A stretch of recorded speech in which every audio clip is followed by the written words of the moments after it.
کا جو پیرا سی ہے اس کے اندر لا لکھا ہوا ہے، لا انکلوڈس اینی کسٹم اور uses having the force of law, یعنی قوانین میں شامل ہوگا ایسے رسم اور رواج بھی جو لا کے طور پر نافذ العمل ہیں. Any law relating to the procedure, اور بٹ لیکن اس کے اندر but does not include the constitution, یعنی آئین اس میں شامل نہیں ہے جس کا جائزہ لے گا. مسلم پرسنل لا،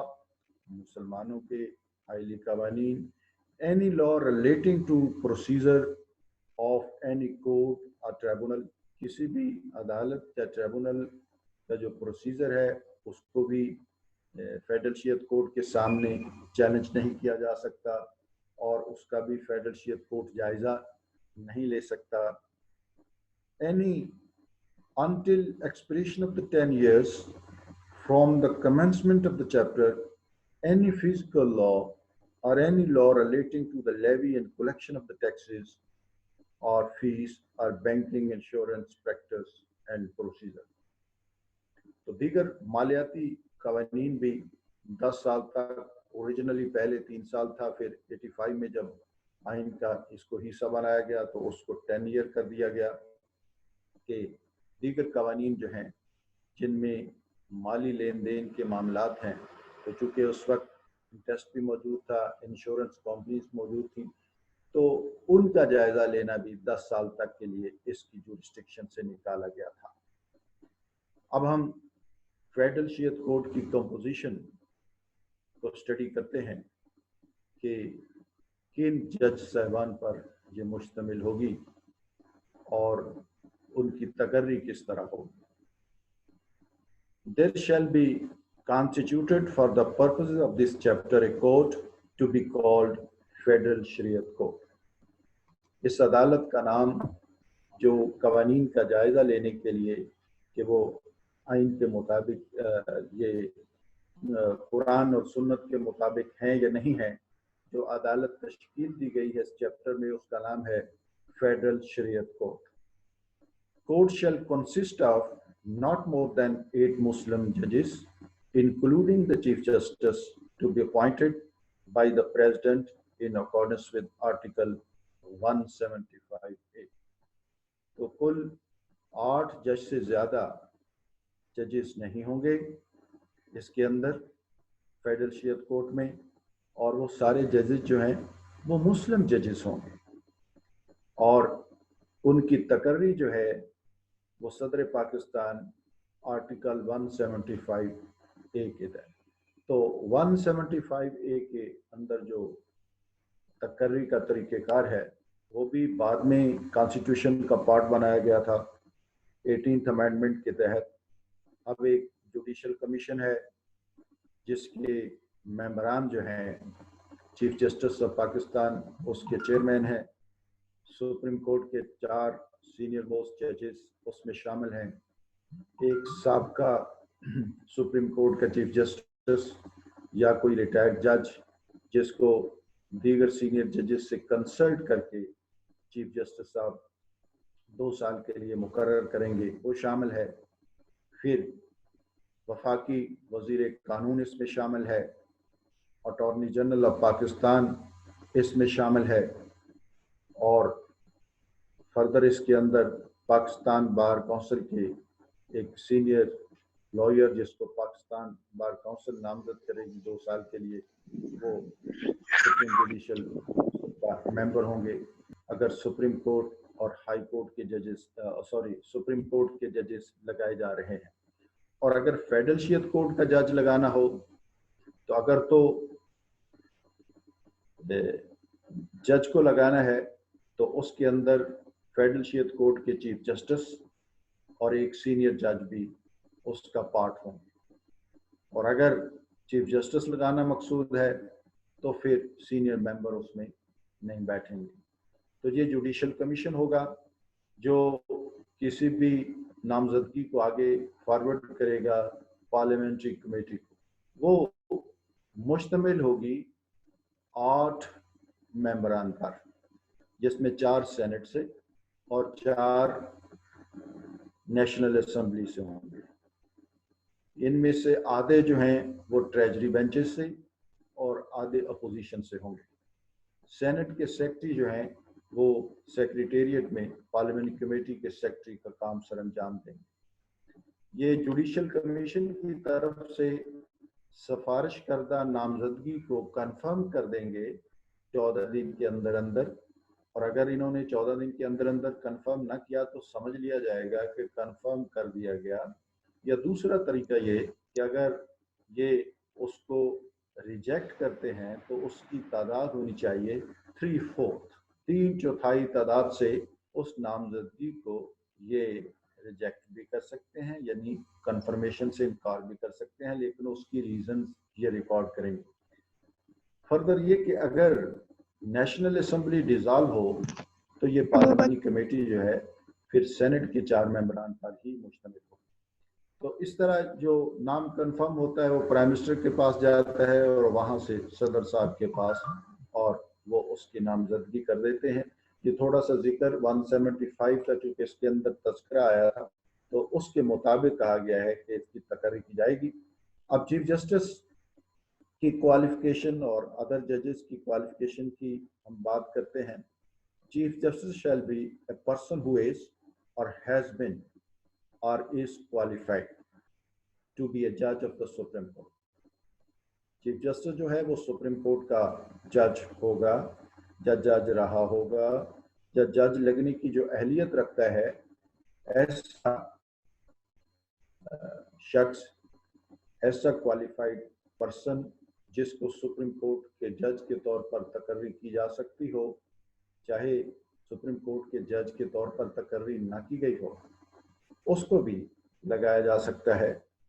اور who is or has been a permanent judge of the high court, یا ہائی کورٹ کے مستقل جج کو جو ہے یا مستقل جج رہا تھا اس کو بھی چیف جسٹس لگایا جا سکتا ہے. دوبارہ دہرائی دیتا ہوں, ان چیزوں کی ان پروویژنس کو ذرا آپ نے غور سے پڑھ لینا ہے, کیونکہ ایم سی کیوز کی صورت میں اس میں رد و بدل کر کے آپشنز آپ کے سامنے ڈالے جائیں گے, اور آپ جو کریکٹ ہوگا اس کو آئیڈینٹیفائی کرنے کی تبھی اہلیت ہوگی اگر درست پروویژن کی آپ نے ریڈنگ کی ہوگی. تو یہ اسکرین پر بھی اس آرٹیکل کی عبارت اور اس کی کلاس 3 آپ کے سامنے ڈسپلے ہے. The Chief Justice shall be a person who is or has been or is qualified to be a judge of the Supreme Court, or who is or has been a permanent judge of the High Court. Clause 3. Chief Justice, 3A, of the judges not more than 4 shall be persons, each one of whom is or has been or is qualified to be a judge of the High Court, and not more than 3 shall be ulama having at least 15-year experience in Islamic law, research or instructions. تو جو ججز لگائے جائیں گے اس میں 4, اور یہ تو پہلے ہی آپ کو یاد ہے کہ ہم اوپر ذکر کر کے آئے ہیں کہ یہ مسلم ہوں گے فیڈرل شیعت کورٹ میں سارے. تو 4 جو ہیں وہ ہائی کورٹ کے ججز یا کوالیفائڈ, یعنی ان کے اندر اہلیت موجود ہے ہائی کورٹ کے جج لگائے جانے کی, وہ ہوں گے, اور 3 اس میں علماء ہوں گے. تو 4 اور 3 اور 1 چیف جسٹس, تو 8 سے زیادہ نہیں ہوں گے. ٹھیک ہے. علماء جو ہیں ان کے لیے ضروری ہے کہ 15 سالہ ان کے پاس اسلامک لاء کے متعلق یا ریسرچ کے متعلق یا اسلامک ٹیچنگ کا 15 سالہ تجربہ ان کے پاس ہو, تو پھر ان کو اس فیڈرل شیعت کورٹ کا جج لگایا جا سکتا ہے. چیف جسٹس اینڈ ادر ججز, یہ class 4, shall hold office for a period of not exceeding 3 years. یہ 3 سال کے لیے ان کی تقرری ہوگی, اس سے زیادہ کا پیریڈ نہیں ہوگا. but may be appointed for such further terms as the president may determine. مزید ان کو دوبارہ تقرری ایک ٹرم کی یا ایک سے زیادہ ٹرمز کی ہو سکتی ہے,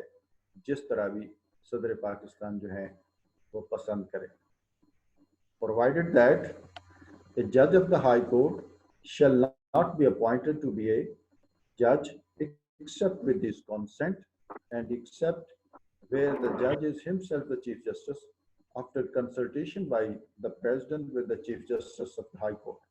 اب اگر سٹنگ ہائی کورٹ کے جج کو لگایا جا رہا ہے تو اگر تو وہ چیف جسٹس ہے تو اس کی کانسنٹ سے ہی لگایا جائے گا, آج خود آرڈر نہیں کر دیا جائے گا. یہ امینڈمنٹ بھی بعد میں 18th امینڈمنٹ کے ذریعے اس کے اندر انسرٹ کی گئی ہے. پہلے ایسے ہی اس کی عبارت تھی کہ پریزیڈنٹ لگا سکتے ہیں, لیکن اب یہ ایکسیپشن اس کے اندر ڈالی گئی ہے. تو اگر ہائی کورٹ کے چیف جسٹس کو فیڈرل کورٹ میں جج کے طور پر لگایا جا رہا ہے تو اس کی کنسنٹ لی جائے گی, اور اگر کسی اور جج کو ہائی کورٹ کے کو لگایا جا رہا ہے تو اس کی کنسنٹ بھی ہوگی, اور پریزیڈنٹ جو ہیں اس ہائی کورٹ کے چیف جسٹس سے بھی کنسلٹ کریں گے. The Chief Justice, if he is not a judge of the Supreme Court, and a judge who is not a judge of the High Court, may, by writing under his hand, attest to the President, resign his office. یعنی federal court کا جو chief justice ہے, اگر وہ supreme court کا جج نہیں ہے یا دیگر جج ہائی کورٹ کا جج نہیں ہے, تو پھر وہ صدر پاکستان کو استعفیٰ بھیج سکتے ہیں. لیکن اگر وہ ظاہر ہے ہائی کورٹ کے یا سپریم کورٹ کے جج ہوں گے تو ان کے استعفے کا پروسیجر چونکہ وہاں وہ جج تھے وہ اس پر کور نہیں ہوتا. یہ صرف ان کے لیے ہے کہ if he is not a judge of the Supreme Court and a judge who is not a judge of the High Court, by writing under his hand, addressed to the President, resign his office. وہ اپنے عہدے کو چھوڑ سکتے ہیں, اور اگر وہ جج ہوں گے ہائی کورٹ کے یا سپریم کورٹ کے تو پھر وہ پروسیجر اڈاپٹ کیا جائے گا جو ہائی کورٹ اور سپریم کورٹ کے جج کے ریزگنیشن پر اپلائی ہوتا ہے. Chief Justice and judge shall not be removed from office except in the like manner and on the like grounds as judge of the Supreme Court. ان کو ہٹائے جانے کا طریقہ کار جو ہے ریموو کرنے کا وہی اختیار کیا جائے گا جو سپریم کورٹ کے ججز صاحبان کو ہٹائے جانے کے لیے ریموو کرنے کے لیے استعمال کیا جاتا ہے. تو وہ آئین کے اندر ہی موجود ہے, وہ آگے چل کے ہم اس کو پڑھیں گے. سپریم جوڈیشل کونسل کے پروسیجر کے تحت ہی وہی کونسل ہی اس کو ریموو کر سکتی ہے, اور انہی گراؤنڈز پر ہی ریموو کر سکتی ہے جن کا آئین کے اندر ذکر موجود ہے. ویسے ان کو ہٹائے جانے کا خود استعفیٰ دینے تو ان کی مرضی, ان کو ہٹانے کا طریقہ ایسا پریزیڈنٹ صاحب جو ہیں ان کو ڈسمس نہیں کر سکتے,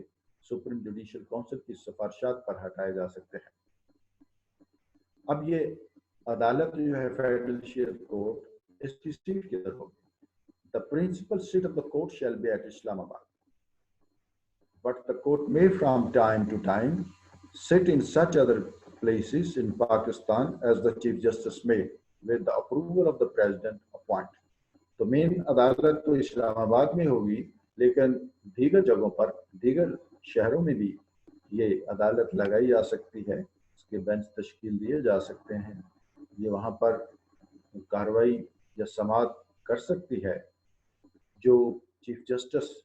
مقرر کریں گے. کس سے؟ صدر کی منظوری سے, یعنی پریویس اپروول صدر صاحب کی منظوری سے جو جگہ وہ پوائنٹ آؤٹ کریں گے. اس کے علاوہ یعنی لاہور میں کرنا چاہتے ہیں, کراچی میں کرنا چاہتے ہیں, کوئٹہ اور پشاور میں تو کیا جا سکتا ہے اسلام آباد کے علاوہ, لیکن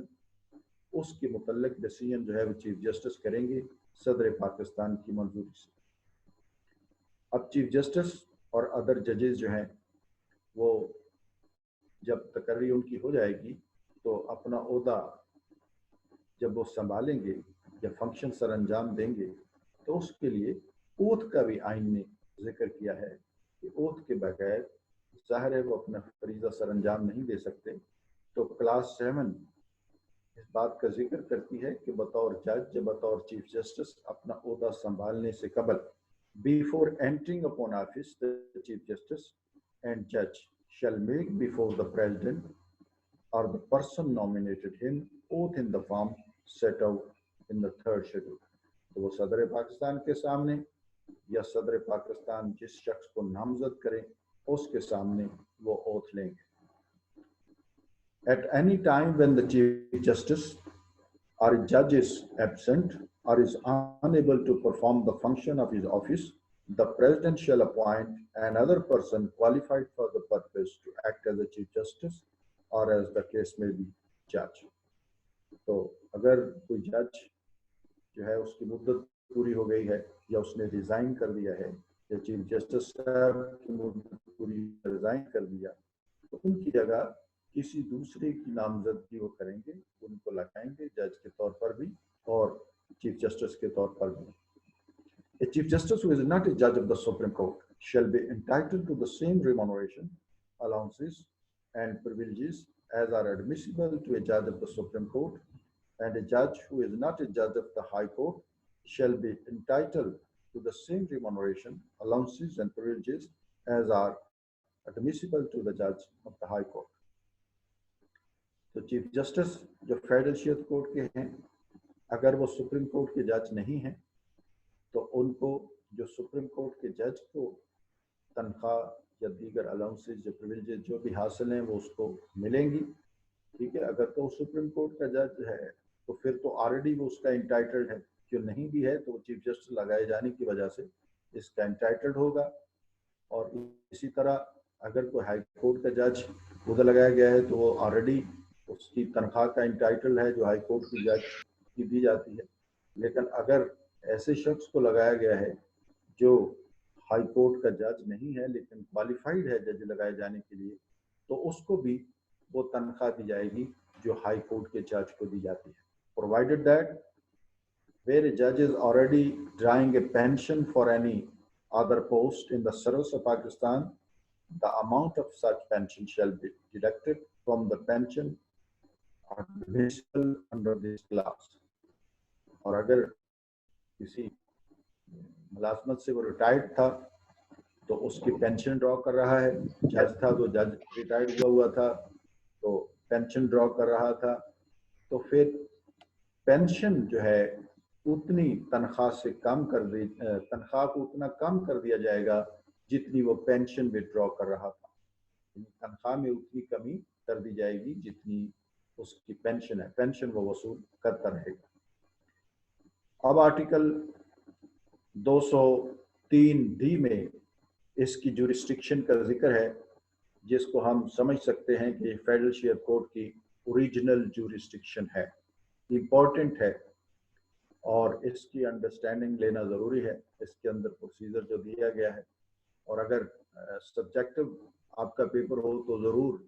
اسی پارٹ کو ہی ٹارگٹ کیا جاتا تھا, یا تو اوورال فیڈرل شیعت کورٹ پر نوٹ پوچھ لیا جاتا تھا یا یہ جورسڈکشن جو آپ کے سامنے موجود ہے 203D کی صورت میں اس کے متعلق جو تھا وہ پوچھا جاتا تھا. The court may either of its own motion, اب its own motion کے تحت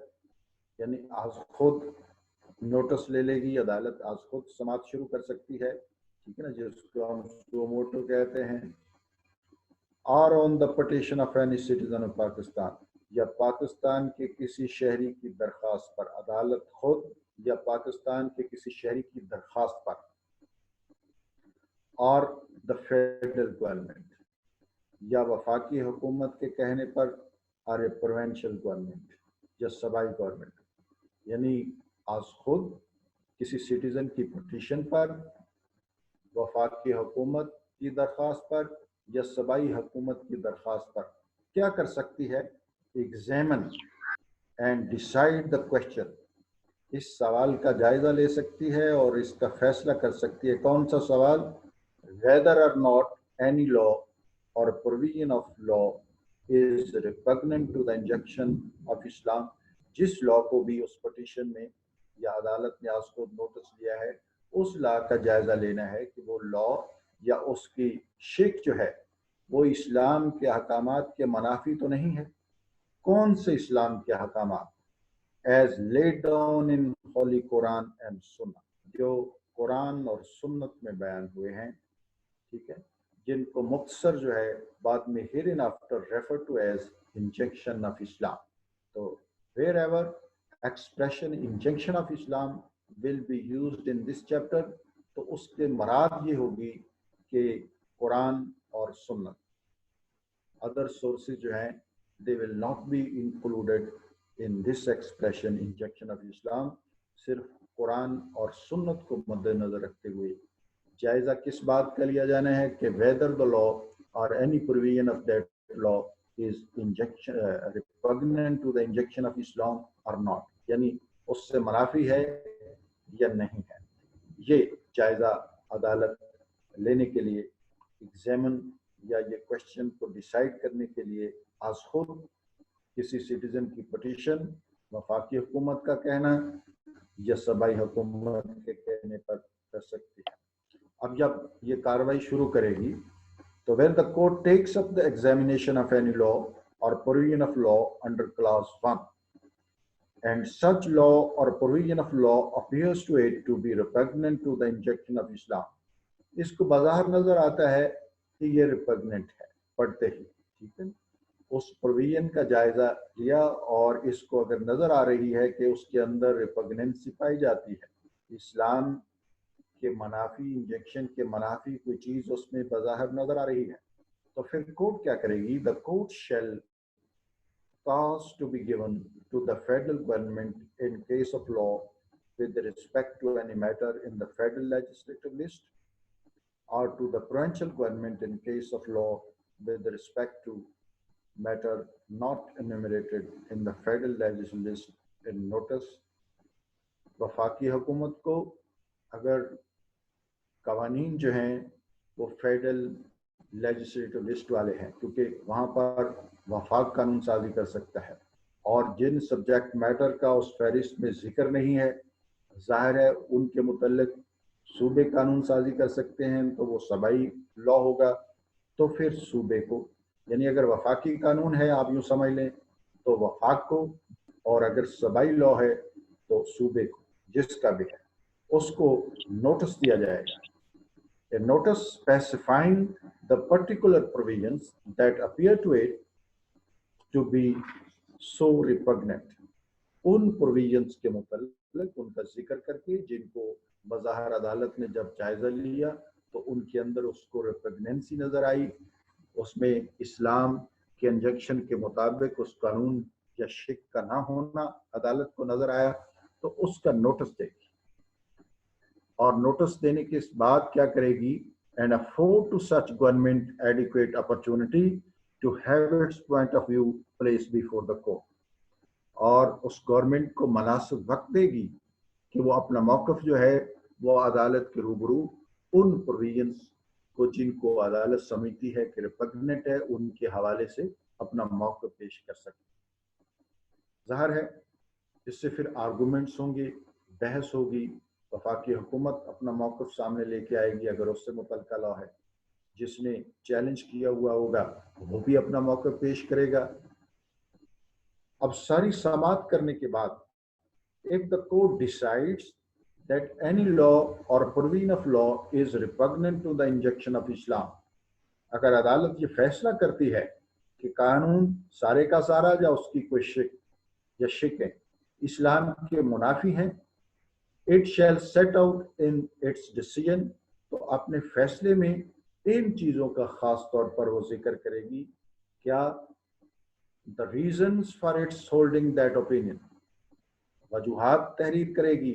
کہ کن وجوہات کی بنیاد پر، کن گراؤنڈز کی بنیاد پر عدالت جو ہے نے وہ ڈیسیژن دیا ہے اور اس لا کو ریپگننٹ ڈکلیئر کر رہی ہے. دوسری بات جس کا خاص طور پر عدالت کو مد نظر رکھا جانا ضروری ہے وہ یہ ہے the extent to which such law or provision is so repugnant، اور کس حد تک، یعنی ایسا ہو سکتا ہے کہ کسی لا میں کوئی ایک سیکشن ریپگننٹ ہو سکتا ہے یا کسی ایک سیکشن کا کوئی سب سیکشن یا اس کا کوئی پارٹ ریپگننٹ ہو سکتا ہے، تو ایسے ہی اسٹیریو ٹائپ نہیں ہوگا ریپگننسی کا ذکر، بلکہ پن پوائنٹ کیا جائے گا کہ وہ کون سا پارٹ ہے اور کس حد تک ہے